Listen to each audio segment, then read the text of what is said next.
Estamos aqui com o cientista político Paulo Kramer, que é professor aposentado da Universidade de Brasília. Paulo é um grande amigo e mentor meu, que conheço desde quando eu cheguei aqui em Brasília, em agosto de 1987. Chegamos juntos.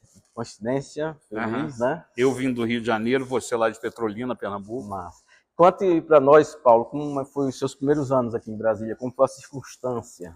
A circunstância. Pois é, eu cheguei aqui porque eu vi que não tinha muito futuro para mim, como cientista político, lá no Rio de Janeiro, porque o máximo que ia acontecer, eu cobria a Assembleia Legislativa do Estado, ou a chamada gaiola de ouro, que era a Câmara dos Vereadores. A Câmara dos Vereadores. Eu falei assim, não, eu me transfiro, eu era professor da Federal Fluminense, da UF em Niterói, e consegui, então, uma transferência para cá, né, para a UNB. Paralelamente, né, eu vim também como redator de discursos de um ministro do Planejamento, na época, Aníbal Teixeira, era governo Sarney.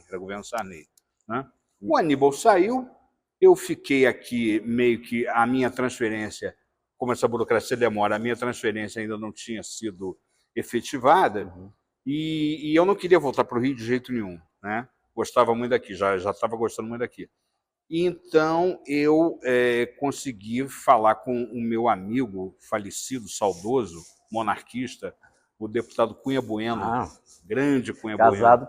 Foi casado com a conterrânea minha, que é a filha do senador Nilo Coelho, ex-governador de Pernambuco, a Carolina, né? Carolina, isso.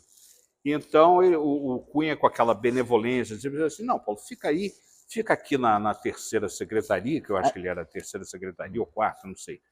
E até resolver a tua situação, você não precisa voltar para o Rio. E foi assim, fui ficando. Já hoje foi depois da Constituinte, né? Foi durante a Constituinte. Porque, olha, lembrando que a nossa Constituinte, ela durou quase 2 anos, né? Porque ela foi de 1º de fevereiro de 1987 até 5 de outubro de 1988. Paulo, eu gostaria de agradecer a você pela indicação de 2 livros que eu pretendo ler agora durante o recesso parlamentar aqui do Congresso. Faça-os ler para não criar cretinos digitais. Sim. Eu recebi esse livro hoje e pedi para minha filha, vamos ler esse livro. Ela disse, não, meu pai, eu prefiro ser cretina digital. Brincadeira dela, mas graças a Deus ela está criando o hábito de leitura, fora os livros da escola dela, né? O outro livro, que chegou essa semana também, é Como Ler os Livros, o Guia Clássico para Leitura Inteligente. Aí, ontem um deputado brincou comigo, mas por que ler um livro como ler livros? Eu passo para você a pergunta. Bom, esse livro é da autoria de um grande humanista americano, já falecido, Mortimer Adler, né? Que foi encarregado pela Enciclopédia Britânica, e aí é um fato interessante. A sede da Enciclopédia Britânica é Chicago, não é na Inglaterra, né?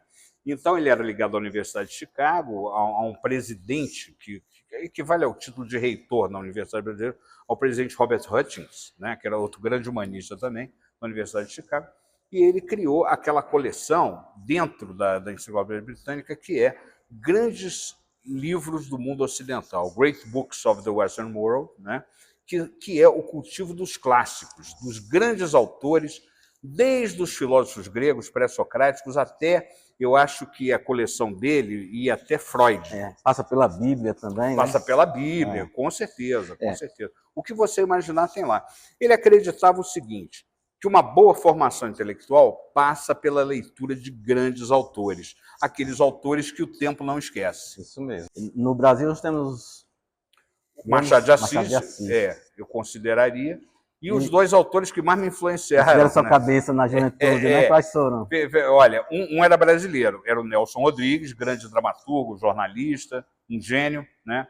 E outro que influenciou já o Nelson Rodrigues, que era o russo Fyodor Dostoiévski, né? Que tinha uma visão bem trágica e pessimista do mundo, muito interessante. Inclusive, seu trabalho de doutorado, né? Isso. Foi sobre...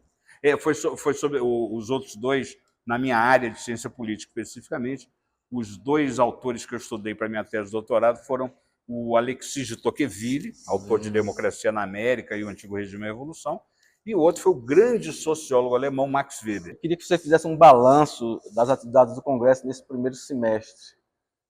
Olha, foi um primeiro semestre movimentado. Eu acho que tivemos o coroamento, né, das atividades desse primeiro semestre recentemente, com a votação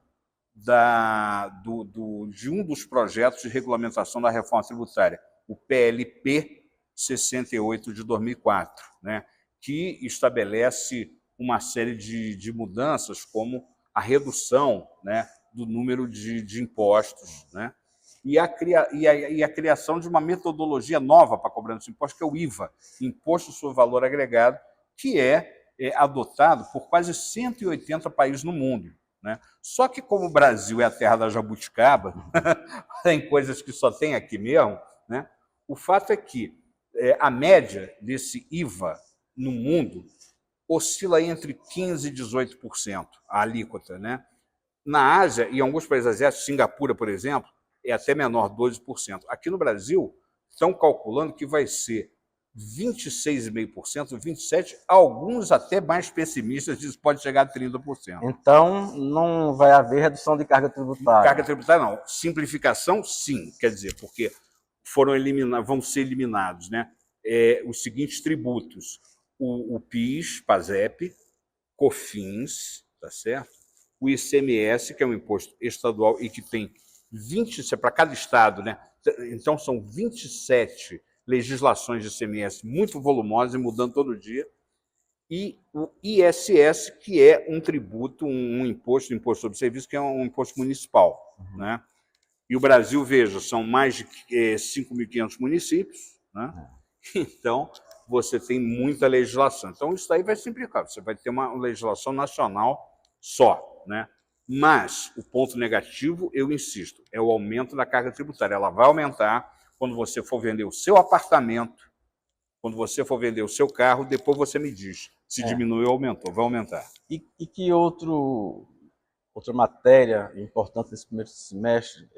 Você falou no comitê gestor do Tribunal de Contas? Como é que Isso. É o seguinte, o outro projeto de regulamentação da reforma tributária, nós falamos do PLP 68. Tem o PLP, Projeto de Lei Complementar, 108, também de 2024, que cuida de como é que vai ser a partilha desse tributo, desse IVA arrecadado, né, entre União, Estados e municípios. Veja bem, o projeto cria um tal de comitê gestor, né, que centraliza essas decisões de tributar e partilhar, né, numa estrutura tecnocrática, não muito transparente, né, e que deve gerar uma burocracia enorme, com várias diretorias, auditorias. Mais, né, cargos, né? Assessoria parlamentar, coisas que muitos políticos adoram, né? Assim, opa, mais cargo aí, né? Isso, sem dúvida alguma, isso vai aumentar a despesa pública. Sem contar que o presidente desse comitê gestor vai ter um tremendo poder, porque, veja só, nós liberais somos a favor da divisão e da separação dos poderes, por quê? Porque um poder controla o outro, de maneira que você... Checks and balances, exatamente. É o princípio do poder e contrapoder, né? Muito bem. Se você tem um poder que vai virar um quarto poder e que, além de tributar, partilhar, ainda vai julgar os recursos, né, dos contribuintes que se considerarem insatisfeitos com determinadas autuações, essa coisa toda, é um poder muito grande. E com esse agravante, né? Quer dizer, lá não vai ter uma autoridade eleita, sem nenhum voto do cidadão. Nossa, não é? Porque, assim, executivo, você tem a votação para presidente, prefeito, governador, legislativo, idem, não é? Mas para esse comitê gestor você não vai ter. Atualmente essa anomalia no Brasil tem em voga, né? Essa coisa de burocracias não eleitas, né? assumirem fatias cada vez mais importantes do poder. Você vê isso também no mundo, viu, Aurélio? Nos Estados Unidos, os liberais lá, né, que lá são chamados de conservadores, eles lutam muito contra o chamado avanço do Estado administrativo. O Estado administrativo é a tecnocracia do executivo que ninguém elege, ninguém controla. Nós temos aqui o caso do TCU, né? Tribunal de Contas da União. Olha, o Tribunal de Contas da União, se a gente lê lá na Constituição, ele é um órgão auxiliar do poder legislativo para controle externo das contas públicas, né? Então veja, ele para começo de conversa, ele não é um tribunal judicial, ele não pertence ao poder judiciário, tá? Ele pertence ao poder legislativo. E é uma corte administrativa, administrativa, né?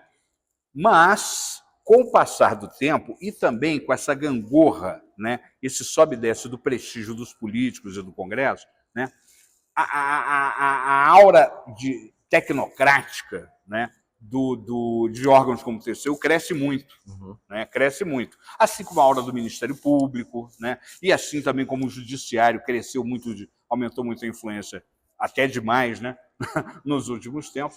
Então, o TCU é o típico exemplo do rabo que abana o cachorro e vê o cachorro abanar o rabo. É isso, né, mesmo, Paulo. Pela Constituição do Brasil, o TCU, o Tribunal de Contas da União, não é um tribunal judicial, e sim um tribunal administrativo. E ele é um órgão que a Constituição prevê que seja um órgão de assessoramento do Congresso Nacional. Exatamente. Hoje você vê que ele toma decisões que não são nem controladas, né, pelo Poder Legislativo, e muitos daqueles ministros e técnicos acham que são mais importantes mesmo que deputados e senadores. Essa que é a verdade. E para concluir nossa conversa, eu queria que o amigo falasse alguma coisa sobre o projeto que regulamenta o uso da inteligência artificial no Brasil.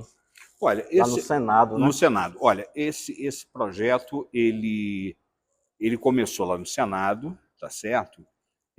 Foi designada uma comissão de especialistas, de notáveis, né, para assessorar a tramitação do projeto. O relator dele é o deputado Eduardo Gomes, o senador Eduardo Gomes, do Partido Liberal do Tocantins, né? E o que a gente sabe, que a gente fica sabendo da leitura do relatório, é que se trata de um tema muito complexo e que ainda vai dar panos para a manga. Isso vai tramitar no Senado, depois do Senado vem para a Câmara, né? O que a Câmara modificar, o Senado poderá manter ou não também, volta para lá, né?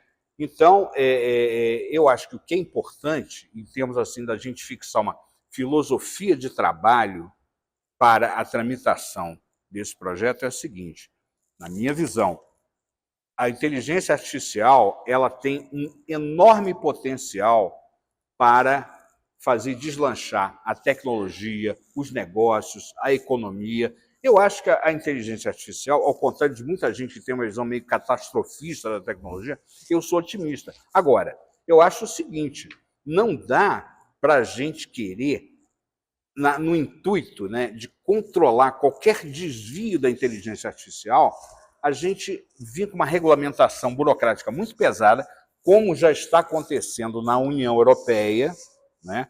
Eu acho que o modelo que nós deveríamos seguir aqui é o modelo americano. É o modelo americano, que é o seguinte: olha, vamos dar garantias mínimas de privacidade, enfim, para o cidadão em relação à inteligência artificial, porém, não vamos engessá-la a ponto de prejudicar os negócios e as oportunidades de investimento e criação de empregos. Nós não podemos esquecer, porque, olha, a inteligência artificial vai eliminar muitos empregos? Vai, mas vai criar outros na área da tecnologia da informação.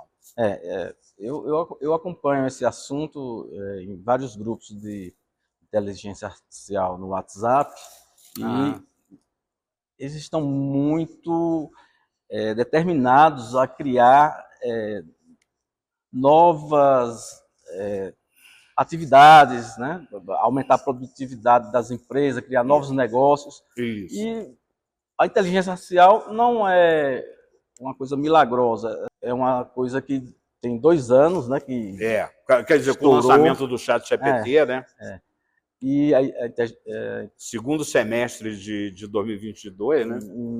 Foi milhões em menos de um mês, né? E veja, como a inteligência artificial é, na verdade, um produto da inteligência humana, e a inteligência humana ela é importante, mas é limitada, né? Nós somos seres falíveis também, limitados. Né? É claro que ela vai ter suas limitações. É claro que ela vai ter suas limitações. Eu acho que, do ponto de vista do cidadão, aquilo que nos interessa é o seguinte, olha, eu, como cidadão, tenho o direito de saber se eu estou me comunicando com um robô de inteligência artificial ou com um ser humano. Isso é importante. Né? Preciso saber não ser enganado. A minha privacidade vai ser garantida? Né? Como é que fica a questão, por exemplo, de registros médicos? Que isso, antes mesmo da inteligência artificial, já era objeto de uma discussão muito forte aqui no Congresso Nacional. Então, Paulo, eu agradeço por ter aceito o meu convite e espero que esse nosso bate-papo ocorra outras vezes. Eu estarei sempre à disposição aqui, você é um grande amigo de muitos anos, não é? E eu desejo muita sorte e muitas felicidades a você e ao seu programa. Obrigado.